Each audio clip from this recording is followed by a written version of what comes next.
हुए और नाम जापक कंठी बांधे वाले को स्पर्श नहीं कर सकती।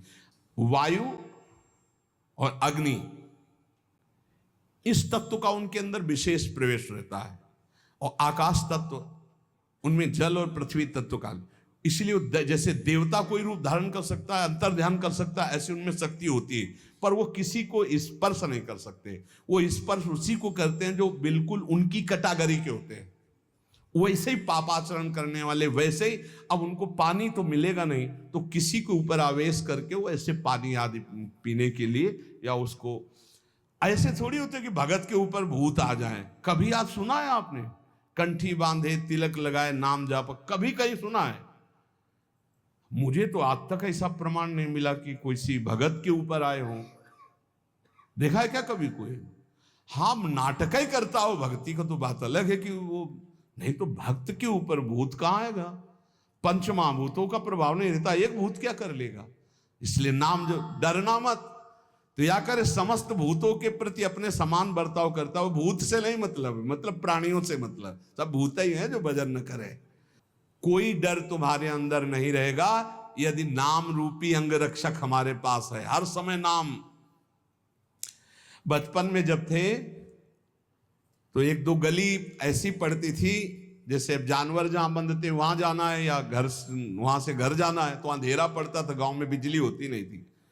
तो जैसे माता जी से कहते थे बहुत डर लगता है, तो कहती बच्चा जय हनुमान जय हनुमान जय हनुमान कहा करो, डर नहीं लगेगा। तो उस समय बचपन में संस्कार डाले गए थे कि जब गली में पहुंचते अंधेरे में कोई भूत वूत ना हो, तो वह आंख बिल्कुल सीधी करके जय हनुमान जय हनुमान जय हनुमान जय हनुमान दौड़ के गली अंधेरे की निकल जाते थे। वही संस्कार गंगा किनारे भी काम किए कि जीव सब जहां भय लगता तो वहां जोर से भगवान नाम जब कीर्तन शुरू हो जाता। कभी ऐसा नहीं कि कभी दिखे नहीं, ऐसा नहीं, दिखे हैं, पर कभी भय का माहौल नहीं आया। भगवान नाम बहुत बड़ा अंगरक्षक है। नाम पहारू दिवस निश, ये बात ध्यान रख। हर समय नाम जप करो, कोई भय नहीं।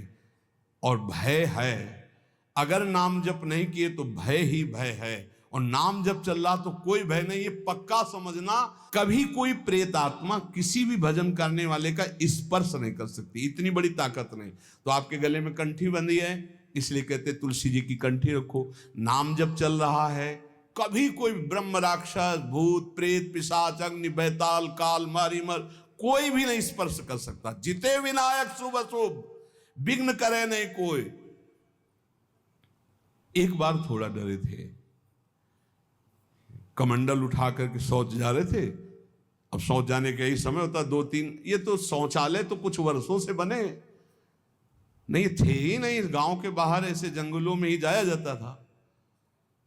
तो एक देखा तो नौबधू खड़ी थी, ऐसे कमंडल लिए हम अपना जा रहे थे, तो और नई अवस्था थी। तो विचार है कि जहां पुरुष, वो उधर माताओं के अलग वो क्षेत्र होते थे, उधर पुरुष नहीं जाते थे। जिस क्षेत्र में माताएं नित्य क्रिया करने जाती थी, और जिस क्षेत्र में पुरुष जाते थे माता, तो हमने कहा नौवधू है शायद, इसे पता नहीं यहां बैठना चाहती। तो रफ्तार बढ़ाई, जब रफ्तार बढ़ाई तो आगे देखा वह इतनी जल्दी तो क्रॉस करके जा नहीं सकती। फिर भी मन को हम समझाया नहीं नहीं नहीं है, बच्ची है, दौड़ के चली गई होगी। तो हमका फिर तो झन भन आवाज आती। हम खड़े हो गए, वो खड़े हो गए।